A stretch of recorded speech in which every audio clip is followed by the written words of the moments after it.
अस्सलाम वालेकुम। Hello friends, welcome to my channel Kokni foodies. आज मैं आपको एक कड़वे की डालबी की तरकारी बनाने का तरीका बताने जा रही हूँ।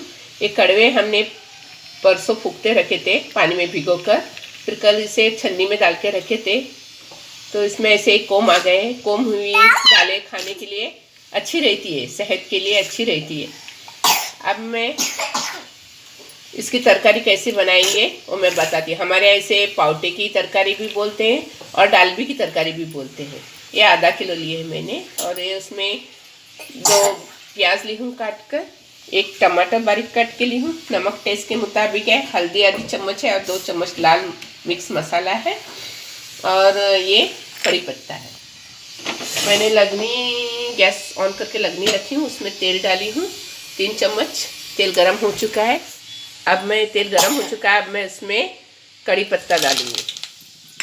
अब प्याज डालूंगी कटी हुई, और इसे नरम होने तक तलूंगी बड़ी आंच, गैस के बड़ी आंच पर प्याज नरम होने तक तलूंगी।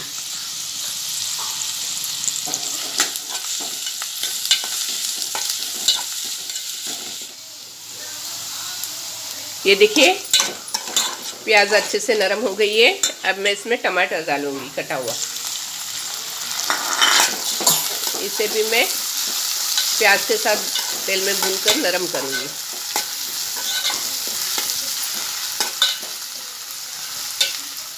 नरम होने तक टमाटर पकाऊंगी। ये देखिए टमाटर भी अच्छे से नरम हो गया है। अब मैं इसमें लाल मिर्च मसाला डालूंगी, हल्दी डालूंगी और थोड़ा प्याज में भूनूंगी मीडियम आंच पर। ये मसाले को थोड़ा भूनूंगी खुशबू आने तक। देखिए कितनी अच्छी खुशबू आ रही है। अब मैं इसमें कोमाए हुए कड़वे डालूंगी। अब मैं इसमें कोमाए हुए कड़वे डालूंगी। इसको हमने अच्छे से धोकर लिए हैं। मैं गैस की आंच धीमी करूंगी।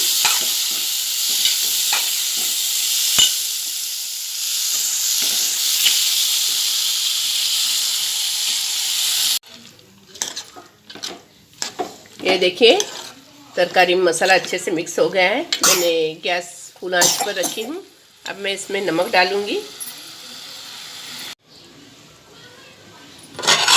थोड़ी थोड़ी टाइम से मैं चम्मच से हिलाती रहूँगी और देखूंगी, वरना ये तरकारी पूरी तरह से गल जाएगी या जल जाएगी, इसलिए मैं थोड़े थोड़े टाइम से चम्मच हिलाकर इसे देखूंगी। अब मैं इसके ऊपर ढक्कन रख के पकने के लिए रखती हूँ। अब मैं ढक्कन उठा के देखती हूँ तरकारी हमारी तैयार हुई के। ये देखिए हमारी तरकारी पककर तैयार हो गई है।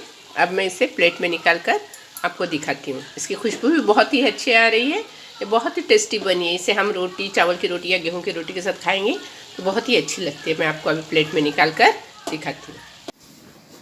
ये देखिए हमारी तरकारी बनकर तैयार है। मैंने इसे प्लेट में निकाली हूँ। इसकी खुशबू भी बहुत ही अच्छी आ रही है। बहुत ही टेस्टी और अच्छी बनी है।